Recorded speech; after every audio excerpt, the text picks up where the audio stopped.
ರಾಹುಲ್ ರೈತರ ಹೋರಾಟ ತೀವ್ರ. ನುವಾಕೋ ಕಂಪನಿಯ ವಿರುದ್ಧ ರೈತರ ಪ್ರತಿಭಟನೆ. ಜಮೀನು ವಾಪಸ್ ಮಾಡಲಿ, ಇಲ್ಲದಿದ್ದರೆ ಜೀವತ್ಯಾಗ, ಎಚ್ಚರಿಕೆ. ಕಲಬುರಗಿ ಜಿಲ್ಲೆಯ ಶಹಾಬಾದ್ ತಾಲೂಕಿನ ರಾವೂರ್ ಗ್ರಾಮದಲ್ಲಿ ನುವಾಕೋ ಕಂಪನಿ ಪ್ರೈವೇಟ್ ಲಿಮಿಟೆಡ್ ವಿರುದ್ಧ ರೈತರು ತೀವ್ರ ಆಕ್ರೋಶ ವ್ಯಕ್ತಪಡಿಸಿ ಪ್ರತಿಭಟನೆ ನಡೆಸಿದರು. ಇರ್ಫಾನ್ ಸೇಠ್ ಹಾಗೂ ಇಮಾಮ್ ಸಾಹಿಬ್ ಮೋಸಾವಲೆ ಅವರ ನೇತೃತ್ವದಲ್ಲಿ ನಡೆದ ಈ ಪ್ರತಿಭಟನೆಯಲ್ಲಿ ನೂರಾರು ರೈತರು ಭಾಗವಹಿಸಿ ತಮ್ಮ ಹಕ್ಕಿಗಾಗಿ ಘೋಷಣೆ ಕೂಗಿದರು. ಈಗಿನ ರೇಟ್ ಅನ್ನೋದ 21 ಲಕ್ಷದಪ್ಲೆ ಅಲ್ಲಿ ಏನು ತಗೊಂಡು 25 ಕೊಡ್ಬೇಕಂತ ಹೇಳಿ ನಮ್ದು ಹೋರಾಟ ಚಾಲು ಮಾಡ್ತೀವಿ ಅಂತೇಳಿ ನಾವು ಮನವಿ ಮಾಡ್ತೀವಿ.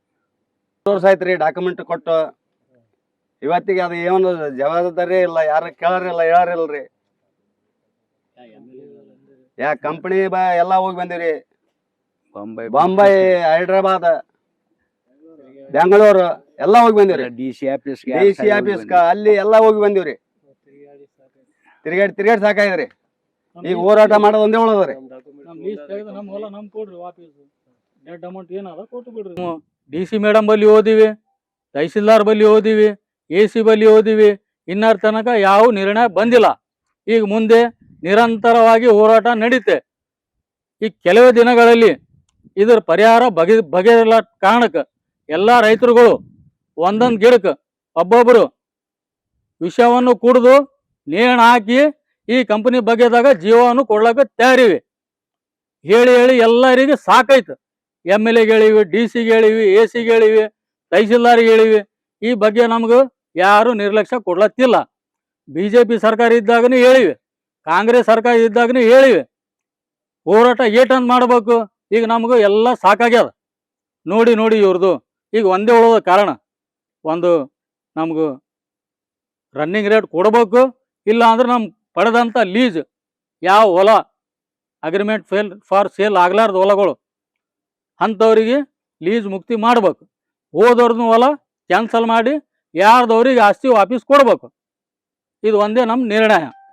ಇಲ್ಲದಿದ್ದರೆ ದೊಡ್ಡ ಹೋರಾಟ ಕೆಲವೇ ದಿನಗಳಲ್ಲಿ ಆಗಬಹುದು. ಇದಕ್ಕೆ ಜವಾಬ್ದಾರಿ ರಾಜ್ಯ ಸರ್ಕಾರ, ಕೇಂದ್ರ ಸರ್ಕಾರ, ಇದ್ದಂಥ DC, ಇದ್ದಂಥ AC, ಇದ್ದಂಥ ತಹಸೀಲ್ದಾರ್. ರೈತರಿಗೆ ಜುಮೇದಾರ್ ಇವರೇ. ಯಾರೇ ಸಾಯ್ಲಿ ರೈತರು, ಇವ್ರು ಓಸ್ ಮಂದಿ ಹೊಣೆಗಾರ ಇವರೇ. ಇವತ್ತಿನ ತಾರೀಕು ನಾವೆಲ್ಲ ಬರೆದು ಕೊಡ್ಲಾಕ, ನಮ್ಮ ಜೀವ ಕೊಡ್ಲಾಕನು ನಾವೆಲ್ಲಗೂ ಸಿದ್ಧತೆ ತಯಾರಾಗಿ ಇದ್ದೀವಿ. ಇವತ್ತು ಇಷ್ಟು ಹೇಳಿ ನಾನು ರೈತ ಹೋರಾಟ ಮಾಡಿ ಸಾಕಾಗ್ಯದ. ಲಾಸ್ಟಿಗೆ ಇವತ್ತಿನ ತಾರೀಕು ಇವತ್ತಲಿಂತ ಕೆಲವೇ ದಿನಗಳಲ್ಲಿ ಇದ್ರದ್ದು ನಿರ್ಣಯ ಬಂದಿಲ್ಲ ಅಂದ್ರೆ ನಾವು ಏನು ಮಾಡಬೇಕು ನಾವೆಲ್ಲಕ್ಕೂ ತಯಾರಾಗಿವಿ. ಇಷ್ಟೇ ನಂದು ವಿನಂತಿ. ಸರ್, ತಮ್ಮ ಹೆಸರು? ಇಮಾಮ್ ಸಾಬ್, ರೈತ ಸಂಘದ ಅಧ್ಯಕ್ಷ. ಲೆಫಾರ್ಡ್ಸ್ ಕಂಪನಿಗೆ ಹೇಳೋದೇನೆಂದರೆ, ಮೊನ್ನೆ ಒಂದು 20 ಸರ್ವೆ ನಂಬರ್ ಇದ್ದು ಅದು ಮೊಟೇಷನ್ ಆಗಿದ್ದಿಲ್ಲ. ಅದಕ್ಕೆ ತಡೆ ಹಿಡಿದಿದ್ದೇವೆ ನಾವು.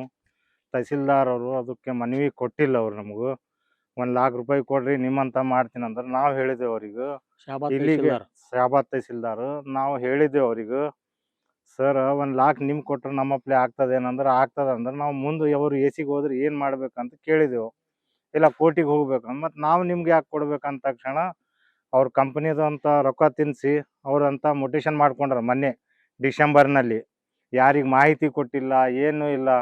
ಕಂಪನಿ ತಮ್ಮ ಇದು ನಡೆಸ್ಲತ್ತದ, ದಾದಾಗಿರಿ ನಡೆಸಿದಂಗೆ ಮಾಡ್ಲತ್ತದ. ಇಲ್ಲಿ ಯಾರಿಗೆ ಕೇಳಬೇಕು, ಒಂದು ಆಫೀಸ್ ಇಲ್ಲ, ಒಂದು ಕಾಂಟ್ಯಾಕ್ಟ್ ನಂಬರ್ ಇಲ್ಲ. ನಾವು ಯಾರಿಗೆ ಮಾತಾಡಬೇಕು? ಇವತ್ತಿಗೆ 16 ವರ್ಷ ಆಯಿತು. ನಮ್ಮದು 2011ದಾಗ ಅಮೌಂಟ್ ಕೊಟ್ಟಾರ. ಈಗ 14 ವರ್ಷ ಆಯಿತು, ಇನ್ನೂ ತನಕ ಏನೂ ಇಲ್ಲ. ಅದ್ರ ಬಗ್ಗೆ ಏನು ಮಾಡಬೇಕು ಎಲ್ಲರಿಗೂ ಮನವಿ ಮಾಡಿವಿ, ಯಾರು ರೆಸ್ಪಾನ್ಸಿಬಲ್ಲೇ ತೊಗೊಲಾಗ್ಯಾರ. ರೈತರು ಏನು ಮಾಡಬೇಕು? ಕೋರ್ಟಿಗೆ ಹೋಗ್ಬೇಕಂದ್ರು ನಮ್ಮಲ್ಲಿ ಯಾರು ಇದು ಇಲ್ಲ, ಅಷ್ಟು ಶಕ್ತಿನೂ ಇಲ್ಲ ಹೋರಾಡ್ಲಕ್ಕ. ಇವರೆಲ್ಲ ನಮ್ಮದು ಕಮ್ಜೋರಿ ನೋಡಿ ಕಂಪ್ನಿದವ್ರು ಸತಾಯಿಸ್ಲತ್ತಾರ. ಇದಕ್ಕೆ ಏನು ಪರಿಹಾರ ಕೊಡ್ತಾರ ಸರ್ಕಾರ, ಇದಕ್ಕೆ ನೋಡಿ ನಮ್ಮ ಸ್ವಲ್ಪ ಹೆಲ್ಪ್ ಮಾಡ್ಬೇಕಂತ ಇಷ್ಟೇ ಮನವಿ ಮಾಡಿತೀವಿ. ನಮ್ಮ ಮಕ್ಕಳು ಬೇರೋಜ್ಗಾರ ಅವಾರ ತಿರುಗ್ಲತ್ತಾರ. ಪ್ರತಿಭಟನೆಯಲ್ಲಿ ಮಾತನಾಡಿದ ಇಮಾಮ್ ಸಾಹೇಬ್ ಮೋಸವಾಲೆ, ಆಮೀರ್ ಹುಸೇನ್ ಮತ್ತು ತಮ್ಮಣ್ಣ ಅಳ್ಳಳ್ಳಿ ಅವರು 2005ರಿಂದ ಇಂದಿನವರೆಗೆ 16 ವರ್ಷ ಕಳೆದರೂ ನಾವು ಕಂಪನಿಯಿಂದ ಯಾವುದೇ ನ್ಯಾಯ ಪಡೆಯಲಿಲ್ಲ. ನಮ್ಮ ಜಮೀನು ಕಳೆದುಕೊಂಡು ಬದುಕು ಕಷ್ಟದಲ್ಲಿ ಸಾಗುತ್ತಿದೆ. ಸರ್ಕಾರಗಳು ಬದಲಾದರೂ ನಮ್ಮ ಪರಿಸ್ಥಿತಿ ಬದಲಾಗಲಿಲ್ಲ ಎಂದು ವಿಷಾದ ವ್ಯಕ್ತಪಡಿಸಿದರು. ರೈತರ ಹೇಳಿಕೆಯ ಪ್ರಕಾರ ರೇಮಂಡ್ಸ್ ಕಂಪನಿ 2005 ಮತ್ತು 2006ರಲ್ಲಿ ಯಾವುದೇ ಪ್ರಾಮಾಣಿಕ ಒಪ್ಪಂದವಿಲ್ಲದೆ 1968 ಎಕರೆ ಭೂಮಿಯನ್ನ ಲೀಸ್ ಪಡೆದಿತ್ತು. ನಂತರ 2008 ಹಾಗೂ 2009ರಲ್ಲಿ ಲಾಫಾರ್ಜ್ ಇಂಡಿಯಾಗೆ ಮಾರಾಟ ಮಾಡಲಾಗಿತ್ತು. ಲಾಫಾರ್ಜ್ ಕಂಪನಿ ರೈತರೊಂದಿಗೆ ಪ್ರತಿ ಎಕರೆಗೆ 9 ಲಕ್ಷ ಪರಿಹಾರ ಮತ್ತು ಪ್ರತಿ ಸರ್ವೆ ನಂಬರ್ಗೆ ಶಾಶ್ವತ ನೌಕರಿ ನೀಡುವುದಾಗಿ ಅಗ್ರಿಮೆಂಟ್ ಮಾಡಿತು. ಆದರೆ 2016 ಹಾಗೂ 2017ರಲ್ಲಿ ನುವಾಕೋ ಕಂಪನಿಗೆ ಈ ಭೂಮಿ ಹಸ್ತಾಂತರವಾದ ನಂತರದಿಂದ ಕಂಪನಿ ಯಾವುದೇ ಕೆಲಸ ಪ್ರಾರಂಭಿಸದೆ ರೈತರಿಗೆ ನೀಡಿದ್ದ ಭರವಸೆಗಳನ್ನು ಕೂಡ ಪೂರೈಸಿಲ್ಲ. ರೈತರು 2017ರಿಂದ 2025ರವರೆಗೆ ತಹಶೀಲ್ದಾರ್, ಎಸಿ, ಡಿಸಿ ಹಾಗೂ ಸ್ಥಳೀಯ ಶಾಸಕರ ಬಳಿ ಮನವಿ ಸಲ್ಲಿಸಿದರೂ ಯಾವುದೇ ಸ್ಪಂದನೆ ದೊರೆತಿಲ್ಲ.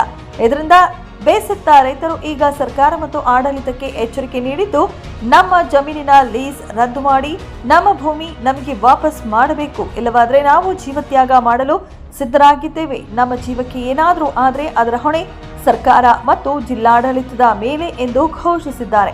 ಪ್ರತಿಭಟನೆಯಲ್ಲಿ ಇರ್ಫಾನ್ ಸೇಠ್, ಇಬ್ರಾಹಿಂ ಗುಲ್ಬರ್ಗಾ, ಮೆಹಬೂಬ್ ಬಾಬಾ, ಮೌಜಾನ್ ಸಾದಿಕ್, ಮಸೂಲ್ದಾರ್, ಮಲ್ಲೇಶಿ ಪೂಜಾರಿ, ಬಸ್ ಪಾರಿಟ್, ಡ್ರೈವಿಂಗ್ ರಾಥೋಡ್, ಡ್ರಾವಿಡ್ ಮತ್ತು ಗಾಂಧಿನಗರದ ರೈತರು ಸೇರಿದಂತೆ ಅನೇಕರು ಉಪಸ್ಥಿತರಿದ್ದರು.